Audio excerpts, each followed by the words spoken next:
Welcome to Three Thoughts On. Today we continue our series on book reviews, and my guest is Marco Frigerio. Marco and I have been friends since the late 90s when we worked together on the deployment of one of the first CDMA wireless networks in Latin America in Buenos Aires, Argentina. A lot has happened since then. Marco not only has a reputable career in cellular telecom, but is also an officer in the U.S. Navy. His global experience in both the commercial and military worlds has exposed him to a variety of leadership styles and approaches, some of which were great, while others not so much. This drove him to write a book titled Leadership, Art or Science? In the book, Marco shares what he has learned over the years and provides concise examples of successful and not so successful approaches to leadership. Marco and I agree that the world needs better leaders who understand that the world has changed and will continue to change. But most importantly, the world needs leaders who not only understand the environment around them, but also understand themselves first. We had a great conversation, and I am sure you will enjoy the book. And now, Marco Frigerio.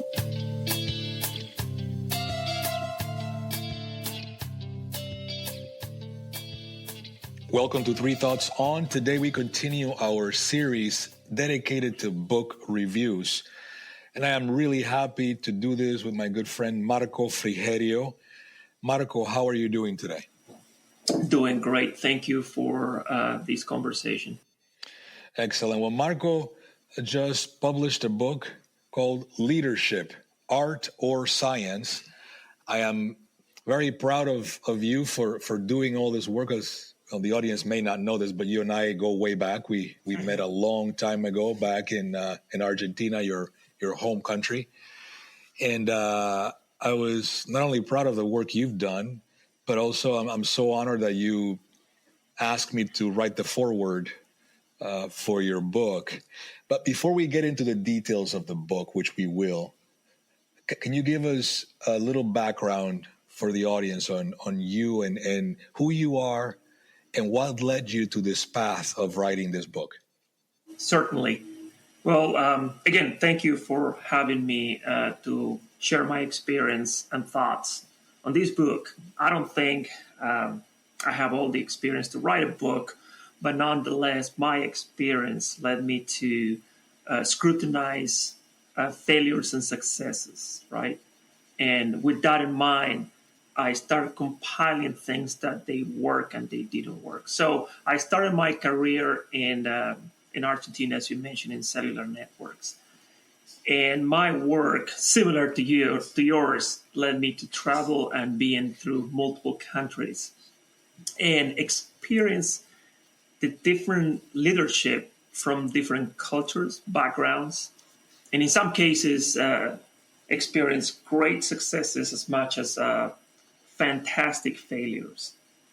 So that evolution took me to start thinking, what do we need to have or what do we need to develop to be successful?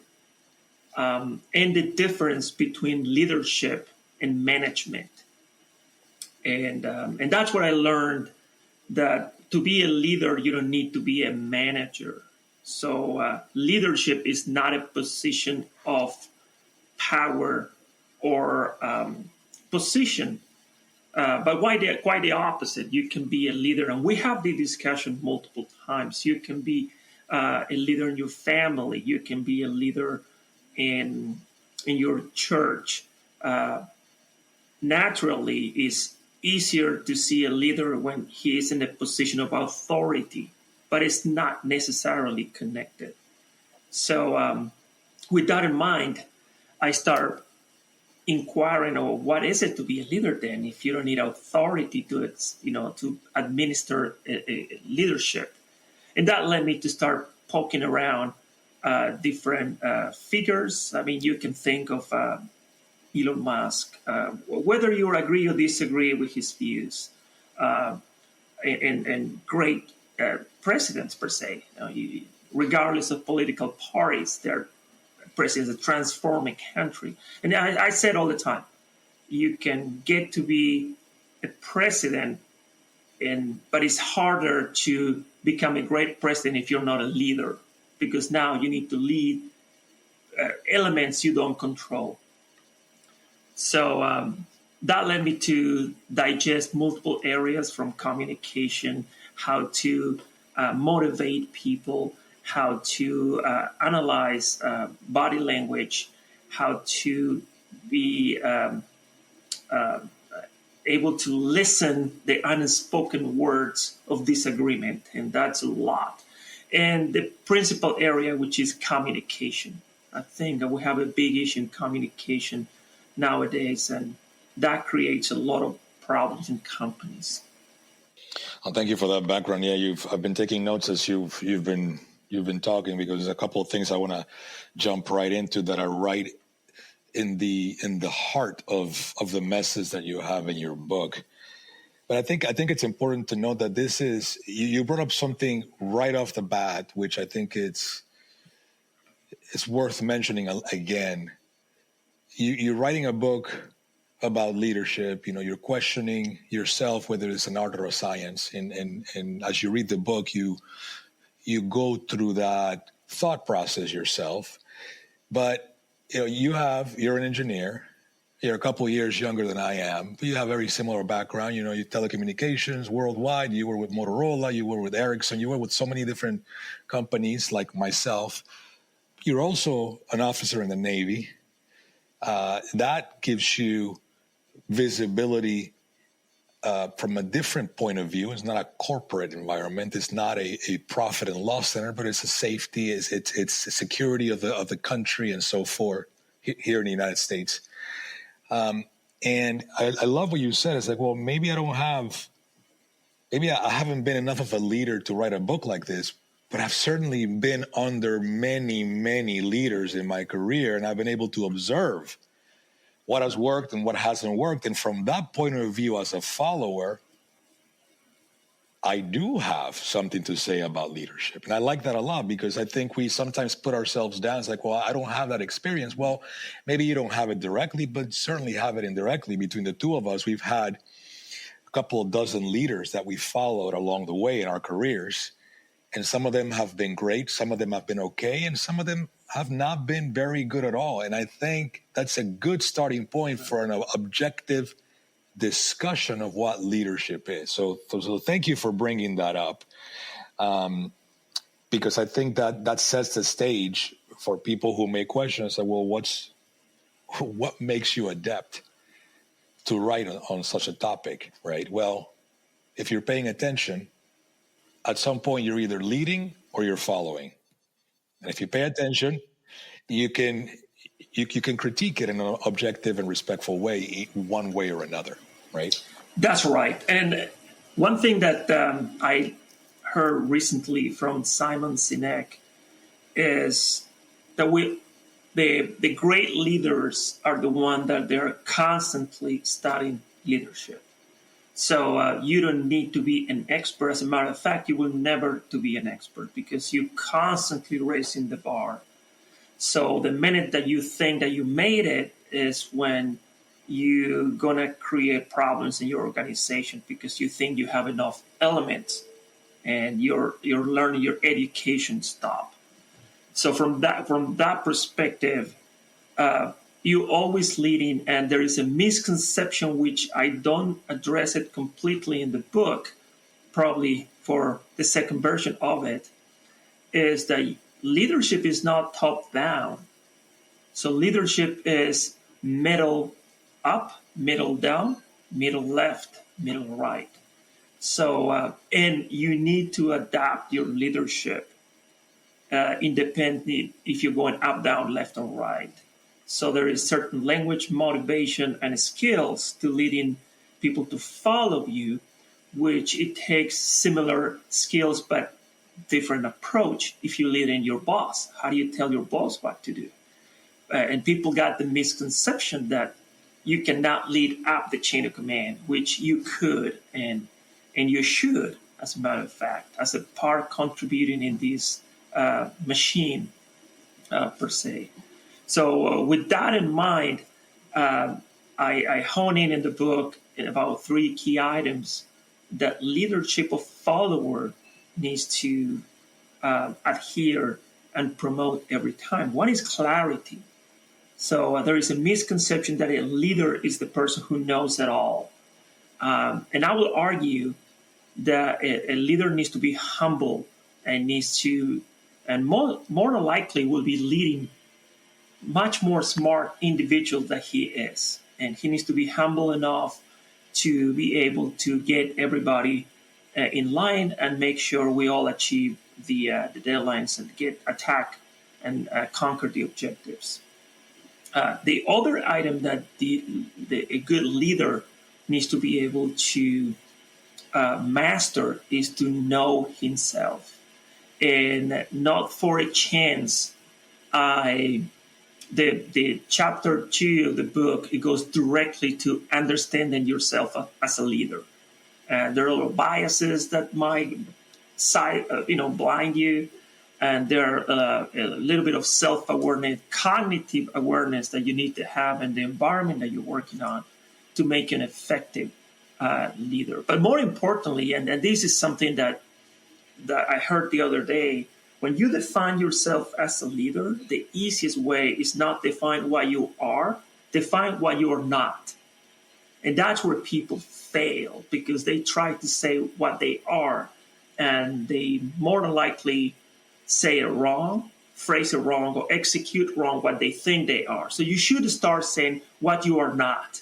And then when you box yourself in the corner and you realize what you are, now it comes the eureka moment, right? The Jesus moment. Oh, that's the person that I am. That's the leader that I am. So now you kind of start addressing with the self-reflection, self-improvement. And I love in page 51, I started with how do you transform your leadership once you realize what you are? So how do you lead from within? How you the rebirth, the re-engineering of yourself to becoming that transformative and effective leader that you want to be.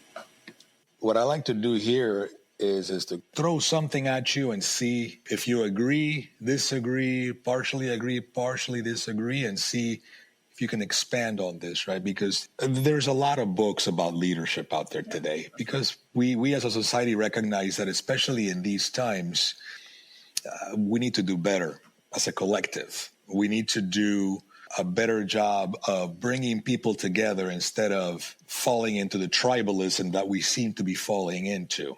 That's not just as a society, but even within corporations. You see that. You see that within the family. You see that within the community.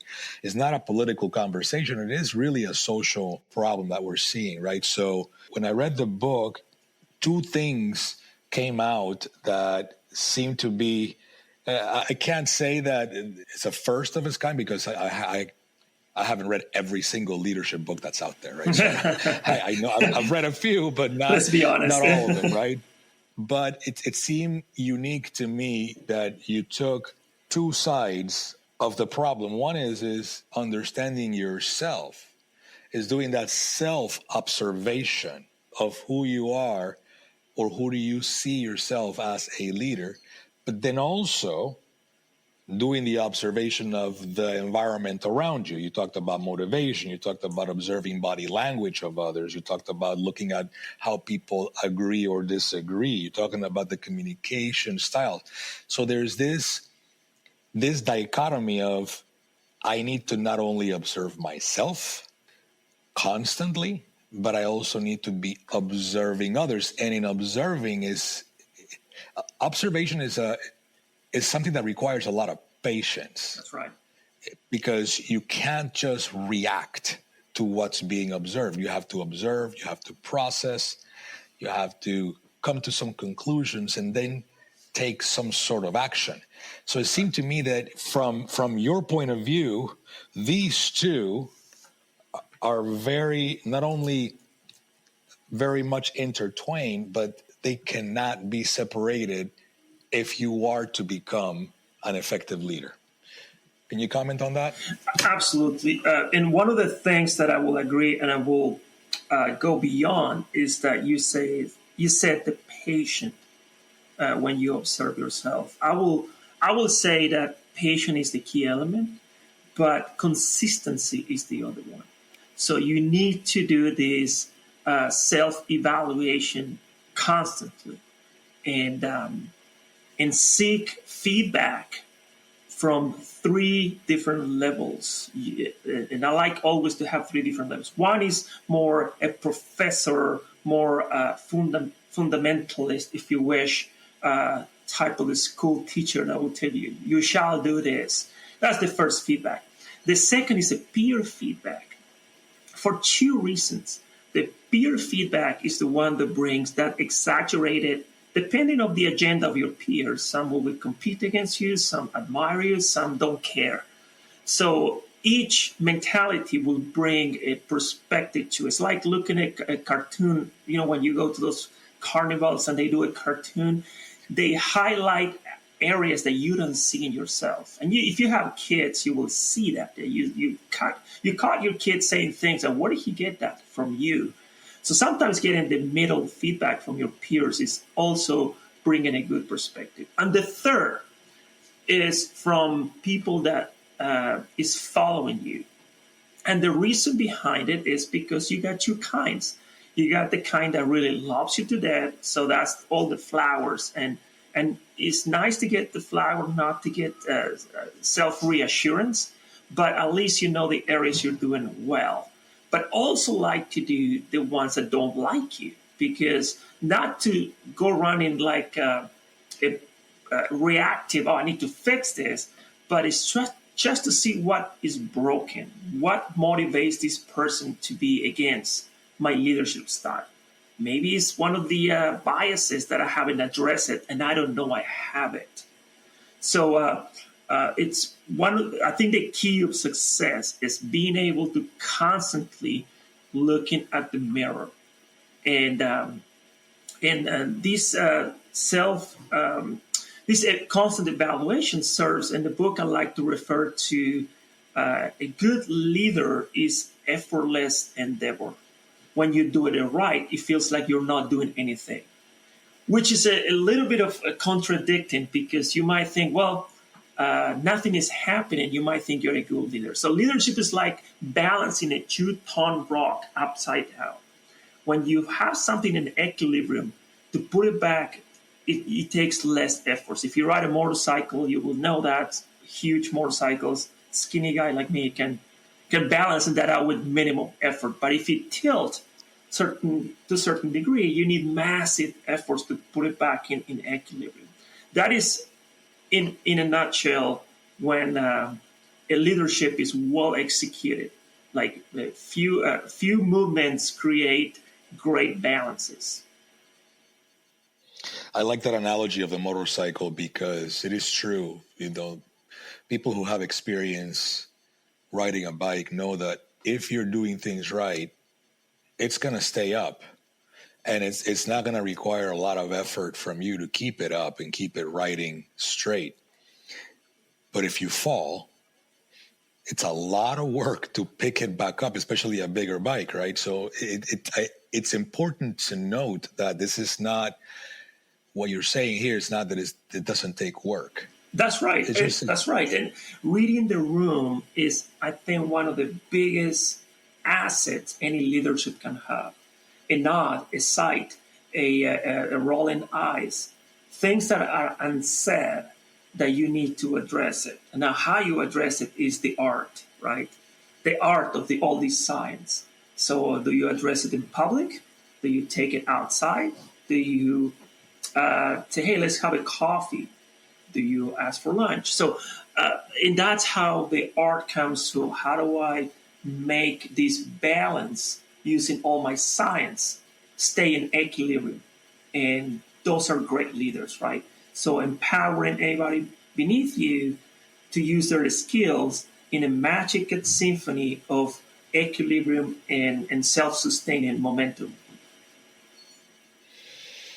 Excellent. One of the things that you touched up on the book, I think it's chapter 4, if I'm not mistaken, you talk about leading through change. And To me, that was an interesting chapter because, again, both you and I, we have spent and continue to spend a significant amount of time in corporate America. And corporate America has this very legacy way of thinking. Even corporations, even companies who see themselves as innovative, nimble companies still have this mentality of, if it's not broke, don't fix it, right? Which means basically we're not really willing to make a lot of changes, right? That's right. We are just going to keep doing things because they keep working. And then the world around continues to change because the only constant is change in organizations. And then therefore the people within those organizations pay the price when organizations choose to not change. And it seems that you're arguing that in order for leadership to take place in a positive way, change must be embraced. Am I saying that right? And yes and no. Let me put it this way. The first part you said, I'm 100% in agreement with you. And if you move this to the realm of military environments, it's even worse. It's a big elephant. It doesn't turn in corners. It doesn't speed up like a motorcycle. So how do you move a big elephant when you are in a race, right? So it's really complicated to race a horse with an elephant. You're not going to end up winning. So how do you do that? How do you embrace change in your favor? And how do you embrace change in an organization which is static with years and years of don't fix what ain't broken was the theme. So how do you bring it back? And then you can see that very successful companies are disruptive. They do understand the change. But more importantly, let me put it this way. If you don't realize that management is a people business, you are in the wrong business. So I don't care what business you're in. If you're in technology, medical field, military organizations, or political organizations, I don't care where you are. Things are working because of people doing their job. So this is a people business. If you think you're not selling because your equipment don't have the features, then you probably got half of the picture right. The whole half is wrong. With that in mind, you got to understand that change not only happens outside, happens inside an organization. So you have different type of personalities, cultures, age gaps, and not everybody adapt to change in the same way. So therefore, some managers or leaders are a little bit hesitant to introduce change because of the disruption that will create in their organizations. You got to be able to embrace the change. You got to be able to welcome change. I heard a phrase that the only thing I know is not going to change is change. So it's the only thing that will be perennial and it will never stop or cease to exist. So just embrace it. And I talk about techniques, how to identify these changes, how to embrace the changes. And one of the things that I hone in is the excitement that those new capabilities bring to the team. I don't talk about how an iPhone is great. I don't talk about how these new computer systems will sell more. I talk about how these new technologies, new features bring excitement to the team. Because I do believe excitement is the fuel, is the currency. It's what makes things happen. A team will run faster when it's excited, when they know that it's impactful, and all that you have the I will say is your role, is demanded upon you to be able to bring that back to the team. If you're not doing that, if you make it as mundane as possible, certainly you're eroding, you're taking, you're depleting that energy out of the team, and you're not going to get those groundbreaking, fun, and exciting solutions that you claim that your team is capable to produce. Excellent. Let me ask, before I ask the question, I think we both can agree that, at least in our experience, we've had a number of managers who just simply don't know how to lead. Is it your belief, based on the work you've done and the research you've done and all the books you read in order to write this book, that it should be a requirement for managers to know how to lead? Or are they two completely separate things that are not touching? Yeah, that is an excellent question. Let me make it even worse. Let's say somebody asks, to have a successful company, every single position of authority should be a leader, right? If we go to the very extreme to the right, and I will argue no. So you cannot have, or let me rephrase that. It's hard in today's environment, to have three different leaders or four leading a company, and there are examples in which those company fails. So, but with that in mind, you can have different levels of leadership. You got the visionary leader. Certainly, you need only one, because if you have two, then the ship will try to go north, and the other leader will take you west, and then will be a problem. Then you have a more personality-driven leaders, which those are the ones to try to lift you up and get the best of you to get to that visionary, purposeful endeavor. And then you have the bottom leaders, and that is when you don't lead up to the chain of command, when you lead side to side. And you can practice this leadership in your home. Think about going on a vacation with the whole family. Talking about leadership, to me, that leader is when you don't have direct reports, you don't have authority over them, but they still follow you. And that's how small teams becomes big teams, and going from the squad to the company to the division to the platoon, and big in military organizations per se. But to answer your question, yes, you do need to have leaders in a company. I will argue that you don't have to have everybody in the leadership. And that becomes an art again, right? So if you're CEO of your company and you identify two strong leaders, where do you position these two? What are the best positions? I put one in marketing, one in sales. I put both in marketing. So maybe, so I think the right answer is it depends of the environment.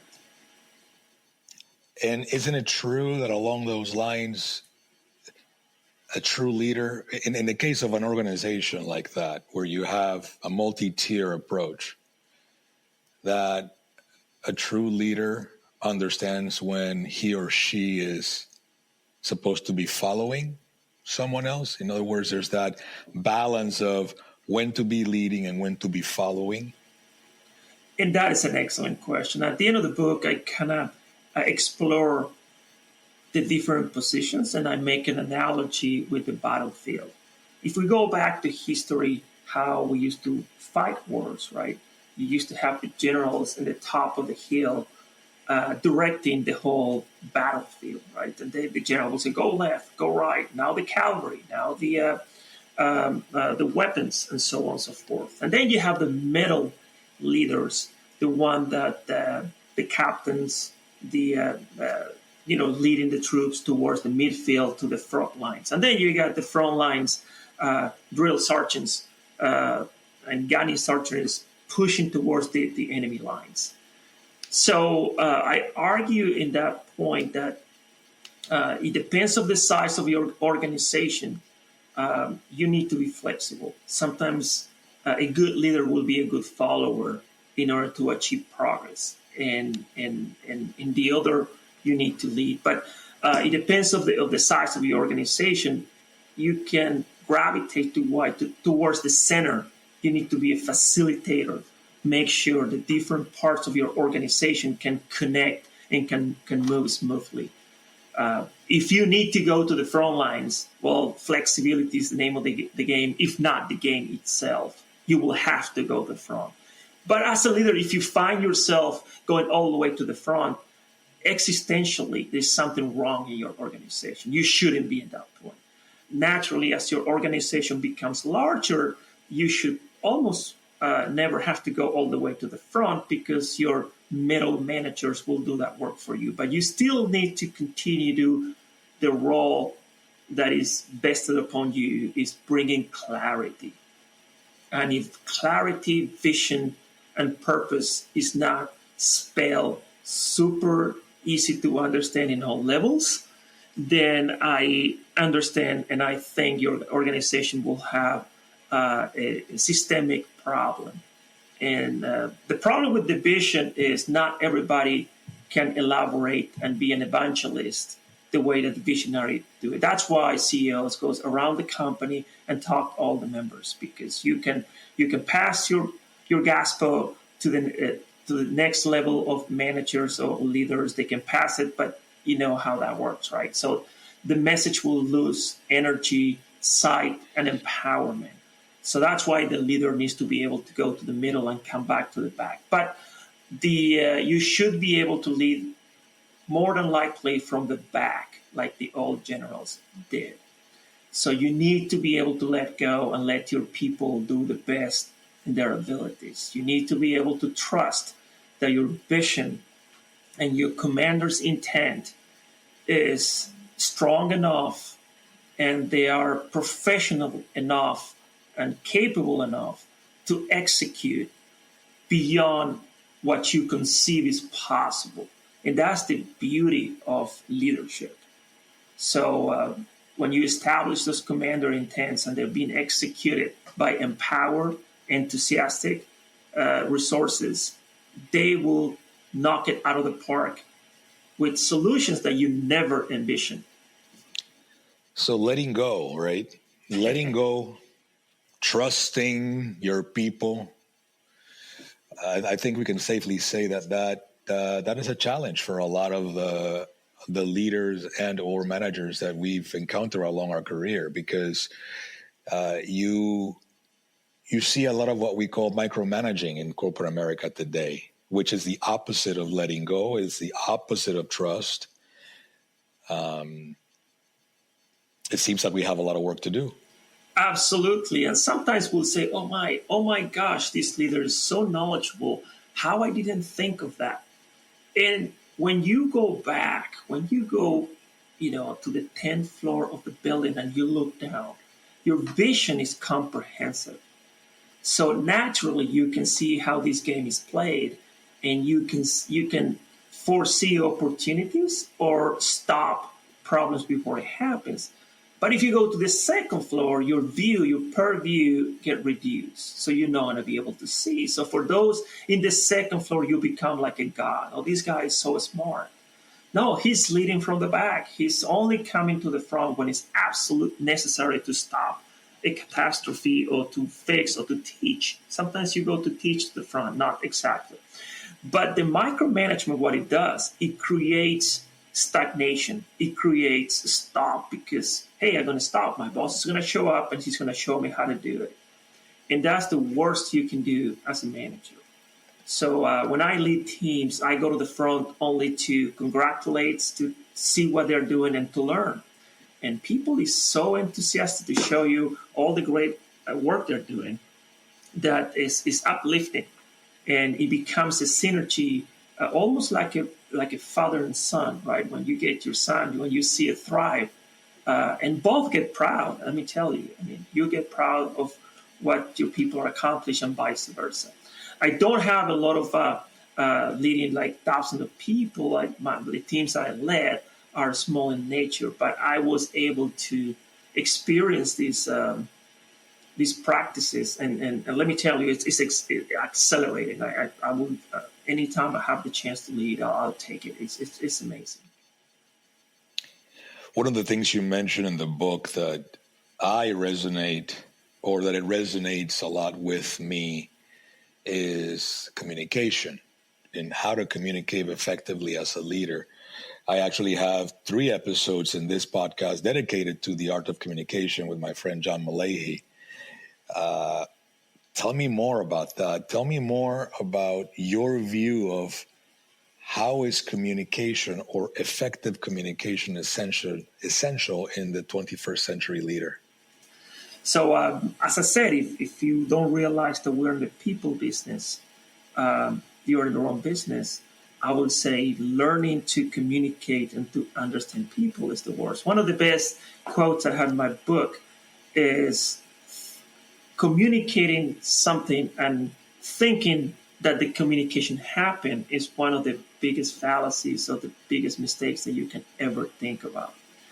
Uh, and nowadays, with the amount and of communication channels, because you get so many ways to communicate to your peers, it creates more challenges because the way you communicate in text message uh, is one way. The complete different, not complete different, but significant different that you do in email, and way different that you do in person, way different you do in the office, in a social event, and so on and so forth. But I think systematically we have a problem in communication.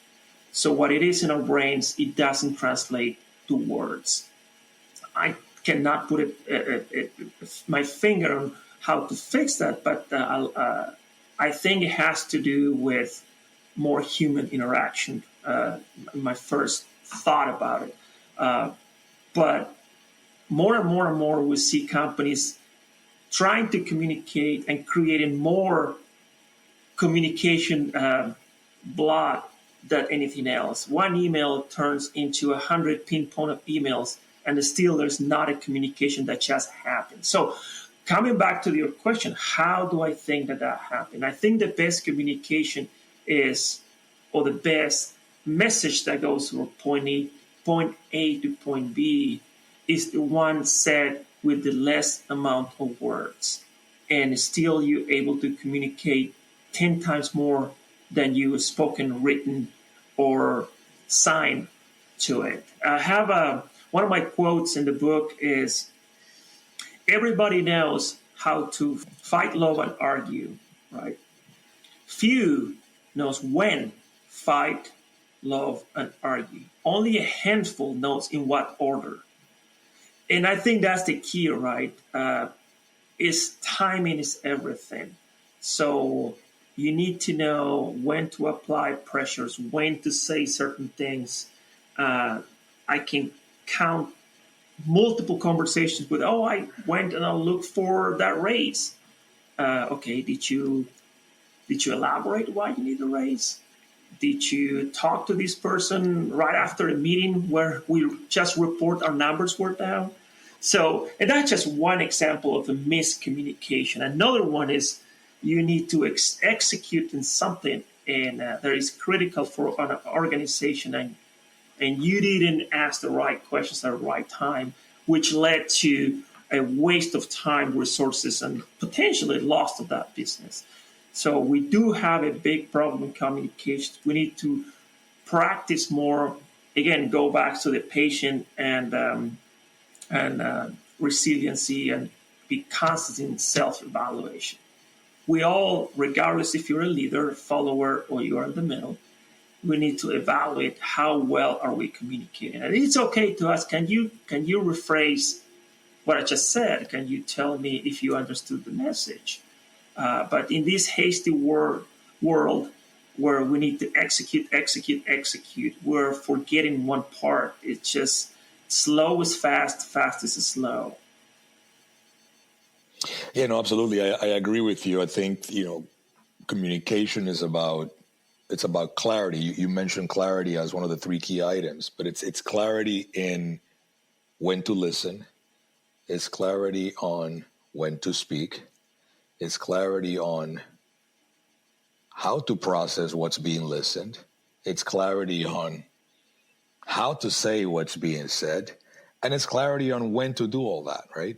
Yeah. So it's very important to know that communication, at least the way that the Greeks defined it many years ago, in the times of Aristotle and Plato and those Socrates, those guys, it's about exchange of information for the purpose of mutual benefit. And I think that's one of the challenges we have today is that people don't talk or communicate for the purpose of exchanging information, but more so for the purpose of imposing their views.